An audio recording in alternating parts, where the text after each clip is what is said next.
this lady's a full-on cuckoo-cachoo wackadoo. Yeah, that's your intro for this one. Hello, true crimerers. This is the case known as the Granny Ripper.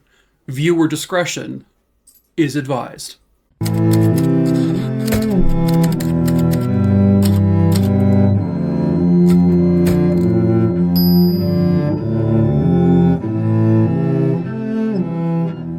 Tamara Samsonova was born in the little village of Uzhur, which was in Russia. She was born in 1947. Not a whole lot is known about her early life, but after she graduated high school, she moved to Moscow. She moved there so she could attend the Moscow State Linguistic University.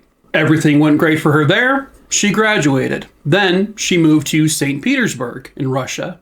Shortly after moving to St. Petersburg, she would meet Alexei Samsonova. The two of them fell in love, and then they got married. Tamara would then go on to work at a travel agency. Her and Alexei moved into this huge apartment building, and they would live there for a very, very long time. But in the year 2000, something happened. Alexei went missing. Other family members of his had reported the fact that they had not seen or heard from him in a very long time. So police in St. Petersburg go to the apartment that Tamara shared with Alexei, and she said, yeah, no, he's gone. And she was like, whatever, he's been gone for a while, yeah.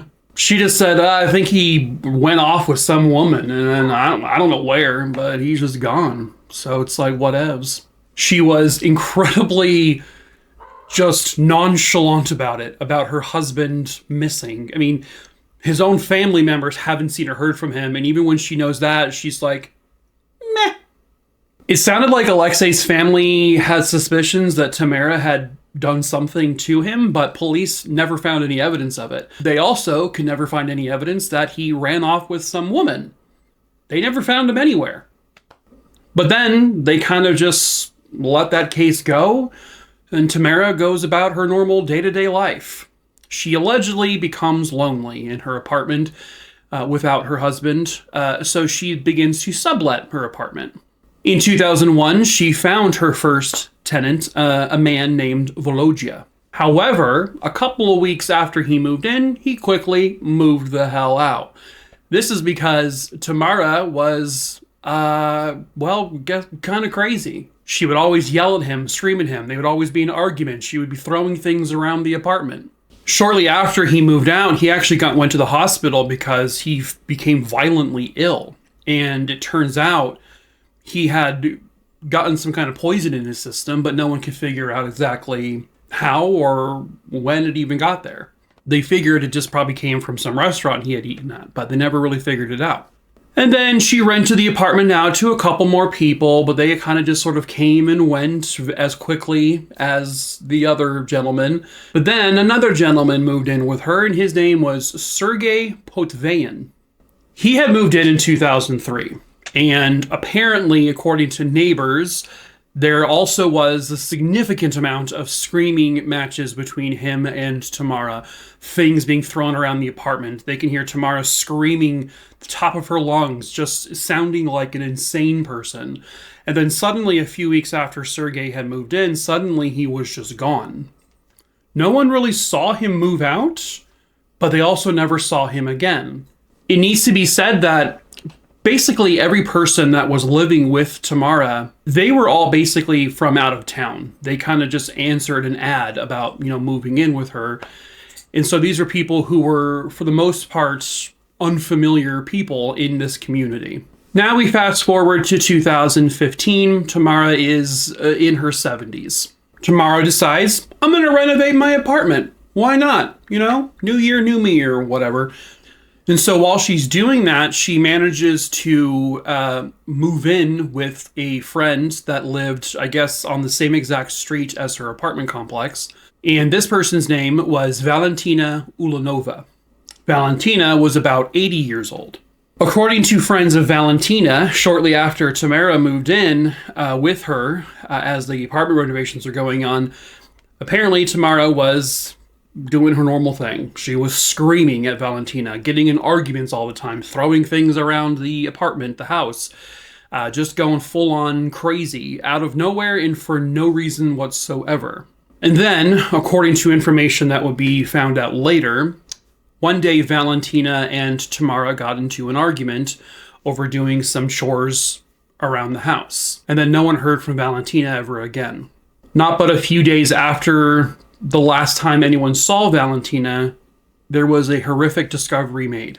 There was this, I guess, pond or a little body of water in this neighborhood of where Tamara's apartment complex was, and where Valentina lived. It's again on the same street.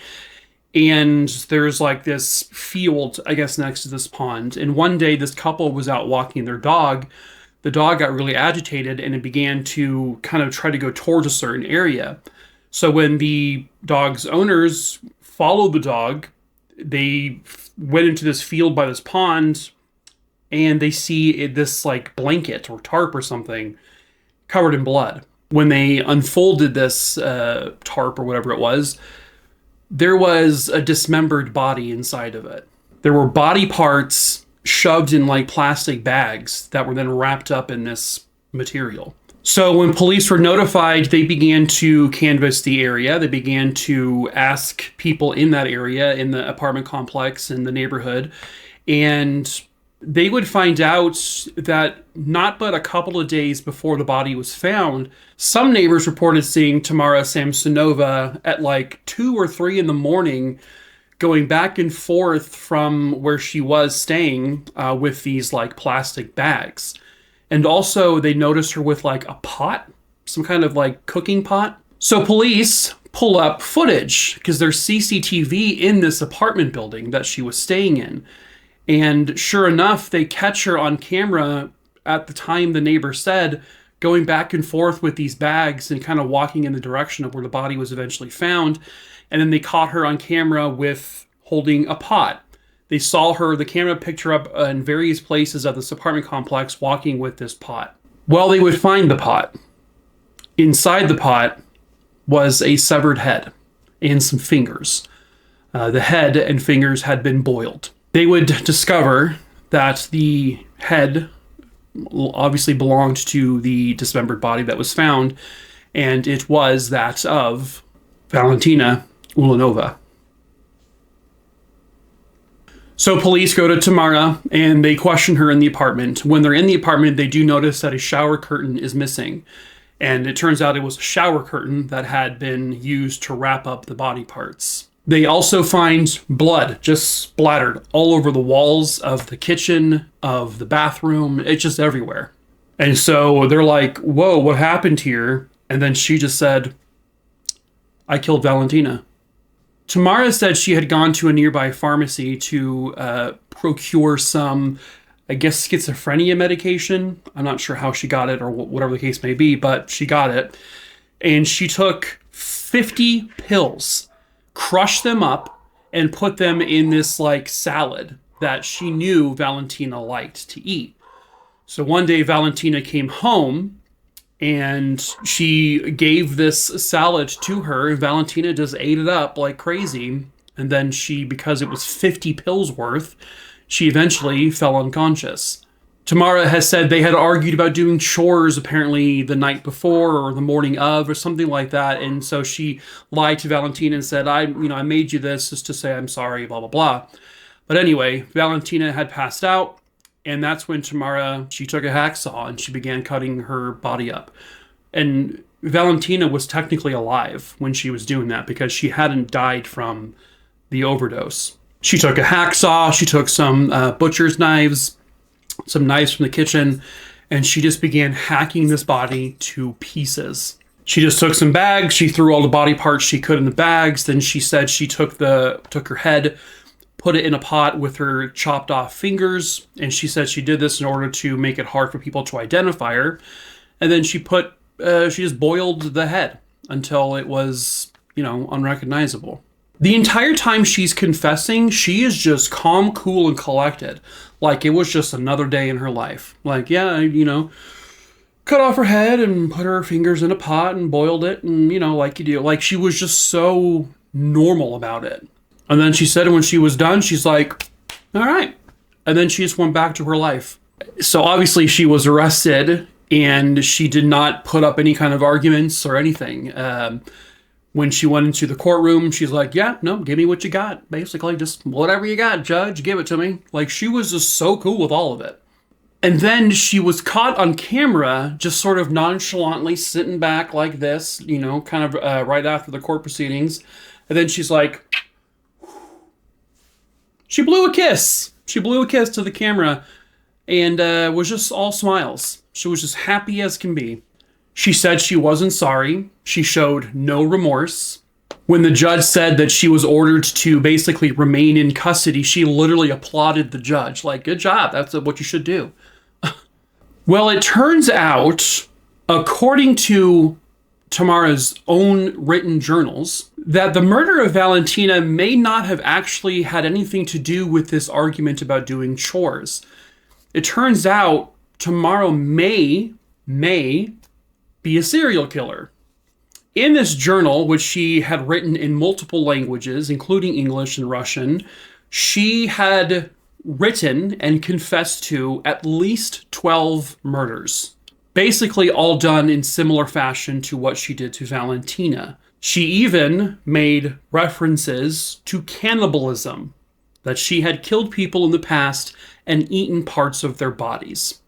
And it was just so shocking to see this 70-year-old woman who, you know, looked like this like sweet grandma just confessed to such a brutal, horrific crime, and then apparently confessed to 12 more, some similar crimes, and also eating people. So that's why the media nicknamed her the Granny Ripper. The kind of creepy thing is that when the autopsy was done on the remains of Valentina was missing a few of her organs. And that was concerning, given the fact that they found things in this journal about cannibalism. They suspected she may have eaten some of her organs. They have not confirmed that. They haven't said that's a fact. It was just a suspicion because they never found certain organs. That's when her journal mentioned one of her old roommates, Sergei, who, if you remember, kind of just up and moved out of nowhere, and no one saw him move out. Well, it turns out back in 2003, shortly after Sergei had moved out, they had found a male's torso that was never really identified. And that's when they put two and two together and realized that based on where the body was found, that it was a male's body, and based on how the body was cut up, they put two, and the fact that she basically confessed to it in her journal, they realized she had done the same thing to Sergei. So they can say for certain that she killed at least two people. And then her other roommate that had moved out, I think it was her first roommate. And if you remember me saying he went to the hospital shortly afterwards because he was poisoned. Turns out Tamara had tried to poison him. So he was going to be one of her victims. But he got lucky. He moved out in time and the poison wasn't enough to, take him out. They then speculated, well, Alexei, her husband, has never been found. Surely she killed him. The thing is, and because she was so open about talking about these murders and so forthcoming, and she, it was no issue to her, but her journal made absolutely no mention of Alexei, and she never confessed to do anything to him. That being said, it's widely believed she probably killed him, but why she won't confess to that one seems to be kind of strange. Is there a motive? Not really. I mean, she had gotten, obviously, mental health treatment after this all came about, and she was actually deemed unfit to stand any kind of trial. Go figure. She had told, I guess, the court-appointed shrinks that there were monsters in her head talking to her and telling her to do these things. And they believed fully that that's something that she truly believed. I don't think she was ever truly diagnosed as being schizophrenic, but it is believed she probably was suffering from something along those lines. They also would find out that, according to neighbors, Tamara was obsessed with a certain serial killer that I think I covered on my TikTok page a long time ago. I believe his name was Andrei Chikatilo from Russia. He was a bad dude. He would murder and eat his victims. It sounds like, according to her journals and according to her neighbors, that she literally looked up to him. So I guess that's where she got her inspiration from. When later interviewed and people asked her, why'd you do this? And she just said, I did it because I wanted to be known as a serial killer. I did all of this deliberately because I was tired of living alone, and that's no way to live. So this final murder, which I basically made sure to get caught for doing, I made that so it was the final chapter. So she is full on cuckoo, cuckoo, wackadoo. And the courts agreed. They said, yeah, we can't put her on trial. She's clearly way too far gone. So they would commit her to a hospital. She currently resides in a hospital in Kazan in Russia, and she has been there ever since all of this went down. And as far as I know, there is no plans for her to be released anytime soon. This is just a case of a woman who clearly was mentally unwell. People either didn't notice or didn't care to help, or something else. But she was left unattended and left to do all of this horrible shit. But thankfully, she is now off the streets and she cannot hurt anyone anymore. But that is it for this case, True Crime-a-roonies. I hope you found it interesting. As usual, if you have tripped, fallen, and stumbled your way into this video, hello, I'm Mike. I tell true crime stories. I tell 4 of them here on YouTube a week. I tell 1 every Thursday on Instagram, 1 every Friday on Facebook, and a few throughout the week over on TikTok. Please subscribe to me here, give this video a like, and then follow me on my other socials. The links are in the link tree in my description below if you so choose. If there's a case you want me to cover, please email me. The email is listed below in the description. Just send me the name of the person, where it happened, when it happened, and I will make sure to add it to my list. I pick my cases at random, so I don't know when I'll cover it, but eventually I will. If you want to support me in any way, we do sell merch. We sell t-shirts, hoodies, wine glasses, stuff like that. It's also in the link tree below, and yes, we do ship internationally. And then lastly, if you have a Discord and you want to join my Discord server, it's also in the link tree below. Please be over the age of 18 or else you will be kicked out of there. All right. But that is it for this video, True Crime-a-rooney-dooney ding-dongs. And as I close every video, who wants to see how many markers I can shove in my mouth? 1, 2, 3. Oh. That was stupid. Bye.